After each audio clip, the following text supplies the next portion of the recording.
नमस्कार मु डॉक्टर लिपिका महाराणा आरोग्यम क्लिनिक रो chief consultant PCOS infertility और सेक्सुअल मेडिसिन मु गोटे एमती टॉपिक विषय डिस्कस करी जोटा मते भी पेशेंट आसिले नहीं कि से कंप्लेन मते भी डिप्रेस लगे सेटा हला एजोस्पर्मिया। एजोस्पर्मिया माने कोन धातु रे टोटली गोटे भी शुक्राणु नथिबो। तो प्रथम कथा बा आरो इन्वेस्टिगेशन विषय प्रथम जिनस होला दुईटा सीमेन रिपोर्ट जदि कन्फर्म करिबो जे शुक्राणु नाही ताहले ही आमे धरिबो जे शुक्राणु एक्चुअली धातु रे नाही। आ गोटे जिनस होला सेंट्रीफ्यूगेशन माने सीमेंट को भलो से प्रोसेस करिकि दुईटा रिपोर्ट जदि हमको कहबो जे गोटे भी शुक्राणु देखा जाउनी धातु रे ताहले सेटा एजोस्पर्मिया कहंती।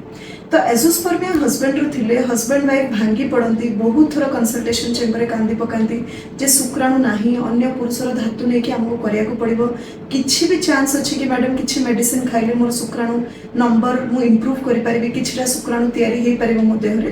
तो आमे प्रथम जिनसला तांको बुझिबा पे चेष्टा करू दुईटा सिंपल टर्म्स रे कहको गले एजोस्पर्मिया दुईटा टाइप रो नंबर 1 है ऑब्स्ट्रक्टिव नंबर 2 है नॉन ऑब्स्ट्रक्टिव। ऑब्स्ट्रक्टिव माने हमें ना रो बुझुचो जे कोनसे गोटे लेवल रे तांकर मेल जेनाइटल ट्रैक्ट रे एटा है हमर male reproductive system male genital tract ए जो पूरा एठी हमर धातु तयारी हुए ए जो पूरा धातु तयारी है कि रिलीज होबा पर्यंत जो शुक्राणु रिलीज हुए पिनाइल यूरेथ्रा देकी एतिके पर्यंत भितरे जदि एंटायर ट्रैक्ट भितरे कोठी गोटे ऑब्स्ट्रक्शन थिबो जोटा कि विभिन्न लेवल रे थाई पारे सेटा कहंदी ऑब्स्ट्रक्टिव एजोस्पर्मिया।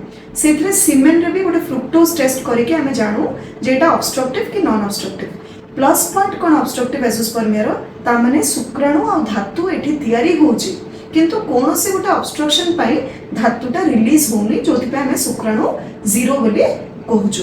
तो एटा है ऑब्स्ट्रक्टिव एजोस्पर्मिया और एथरे संभावना थाए जे पेशेंट को ट्रीट कले आमे तार ए टेस्टिकुलर लेवल रे तार ऑर्गन टेस्टिस रो जोठी शुक्राणु तयारी हुए जदि हमर हार्मोन रिपोर्ट गुडा भलो आसिला आमे टेस्टिस भितरु शुक्राणु तांकर काढी के आईवीएफ माध्यम रे तांकर निज स्पर्म रे से बापा हे परिबे। एटा है ऑब्स्ट्रक्टिव एजोस्पर्मिया।